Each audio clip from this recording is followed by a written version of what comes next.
Wednesday, May 28, 2014. It's a quiet spring morning in Fort Gaines, Georgia.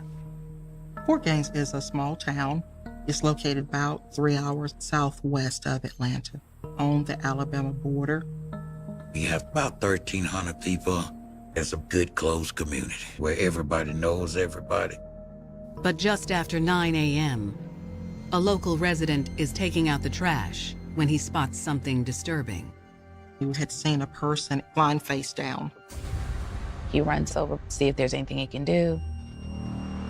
There was blood on his clothing. He realizes the person is non-responsive, that they are indeed dead. The man immediately calls 911. Officers from both the Fort Gaines Police Department and the Georgia Bureau of Investigation quickly arrive on the scene. We're a small department. It's hard for us to do some of the high-tech crime stuff that the GBI have. When I got on that scene, my first impression, of course, was that we were dealing with a homicide. Upon inspection of the body, those initial suspicions are confirmed. When the crime scene specialist turned him over, there was the gunshot wound in the area of the upper right shoulder. Based on the condition of the victim's body, GBI agents believe he was killed within the last 12 hours. The estimated time of death was between 10 p.m. and 2 a.m. that morning. They think he died right there on that dirt road. With his pockets being pulled out in the position that they were, it appeared that somebody had rummaged through them. It appeared to be an armed robbery. But soon, investigators will discover this is no ordinary robbery. Rather, it's a deadly tale of blind devotion that pushed one woman to give up everything to protect her man.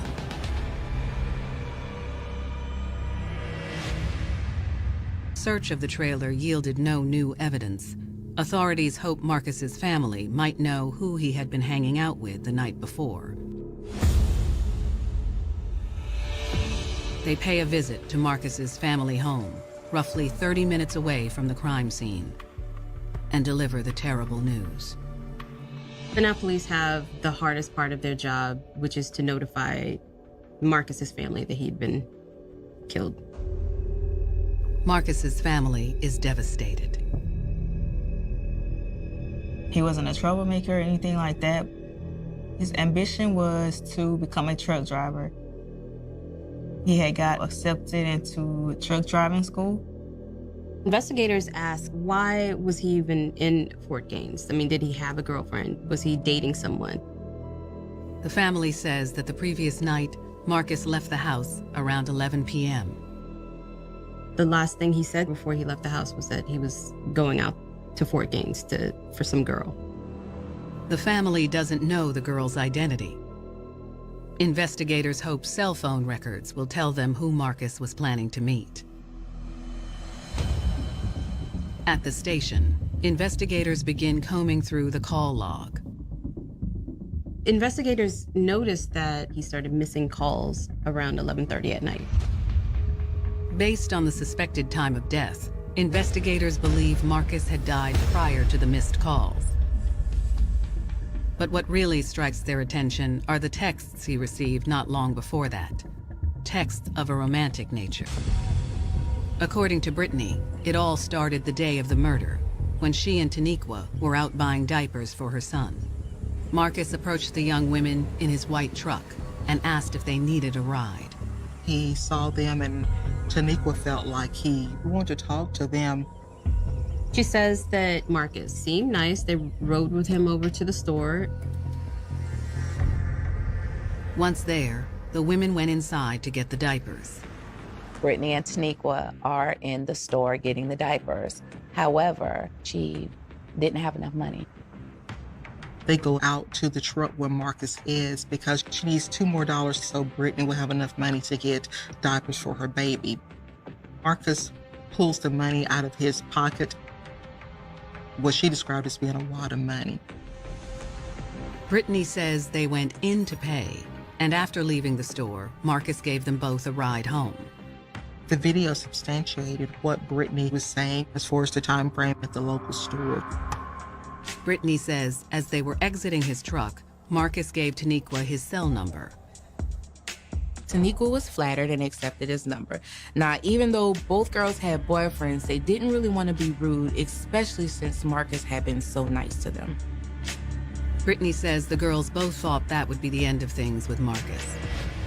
They got in touch with Mr. Marcus Ellington, kind of flirted with him, told him what he wanted to hear. Brittany says Marcus eagerly accepted their proposal and picked them up shortly after 11:30 p.m. However, according to Brittany, once they arrived at the house, she could tell something was amiss. Lawrence and Donovan weren't hiding outside like they were supposed to be. The girls didn't know what to do, so they took Marcus inside the house and tried to play it cool. She felt pressure because of her desire to really be a good girlfriend and for this to go exactly how Lawrence wanted it to go. She didn't want to mess up. Brittany says all three sat down on a couch and started drinking. She said after hanging out for a while, it seemed like the guys weren't coming, like the plan was off. Investigators ask Brittany what happened next. But at this point, Brittany's demeanor shifts, and she begins to clam up. Obviously, Brittany was withholding information and was being very dishonest. Investigators know there is more to this story, and they press Brittany to continue. She claims that eventually, around 12 a.m., two men in ski masks burst through the front door. Only it wasn't her boyfriend Lawrence and his cousin Donovan. The area is pretty high in crime, and so she says that it must have been some other guys who were watching them and wanted to rob them. She had no idea who they were, that they came in, and that Taniqua and Brittany were very afraid for their lives. Investigators know this is ridiculous. They feel like she is lying and covering for her man. Regardless, investigators let Brittany continue her story. She says after the men entered the home, all hell broke loose. She sees the victim run out of the house. Brittany says that she and Taniqua took off terrified. As they're running, she hears 3 to 4 shots. And that's all she knows. They don't know what happened, didn't wait or look back to see a body drop. According to Brittany, she and Taniqua ran for more than a mile. What's going on, everybody? It's your boy Vigilante, and listen, I want to thank you for tuning into my episode of For My Man. Listen, I'm gonna be giving y'all the in-between and all of the clips and how I was feeling that day while we was filming this episode, so make sure that y'all stay tuned. I got the exclusives just for y'all. Okay, so this opening scene where I'm dead, this scene was extremely controversial. My mom definitely didn't like it. She didn't like seeing me like that at all. It was her first time ever seeing me on national television as well. So that was like, you know, it was a double-headed sword, but it was cool. It was so cold that day. Like, I know it doesn't look it because the sun is out, but it was probably about 40 degrees that day. And I was on that ground for about 2 hours. You will notice that I'm on the ground with no tape, and then you will notice the yellow tape, and then you will notice that them flipping me over, looking through my pockets, like I was on the ground for a minute, and they shot that at a few different angles. So just know that I dedicated Frostbite for y'all to have this good entertainment. Now this scene right here, this was very interesting when they had to come and tell my parents, because I remember them asking me for a couple of photos of myself, and I didn't really know what the photos were for. But it ended up being the photos for them to use in the show to show that that's where I lived when they went to go tell my parents that I died. Also, the scene where I'm about to have the threesome with the women, that was dope. That was a dope scene. No, we were not really drinking beer. I think we had replaced it with like water. It wasn't real groceries in the bag. It was just other stuff that was in there. And that was a dope scene, man, when they came in with them guns blazing. Yo, I really pushed that dude really, really hard. So people be like, man, he ain't really push him that hard. No, I really pushed that man hard and jetted down them steps. And they put those gunshots in there perfectly for when I died. That was perfect.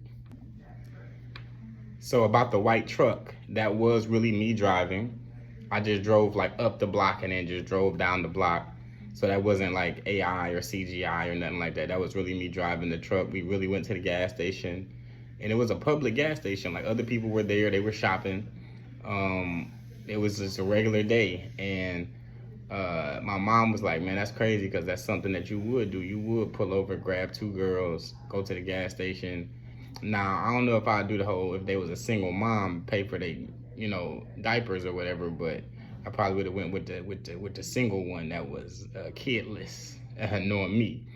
But yeah, that was a dope experience, man. I enjoyed it. That was my first time traveling to act, getting a hotel room paid for me, having my name on the walkie-talkie. That's when I really knew this is what I wanted to do for real.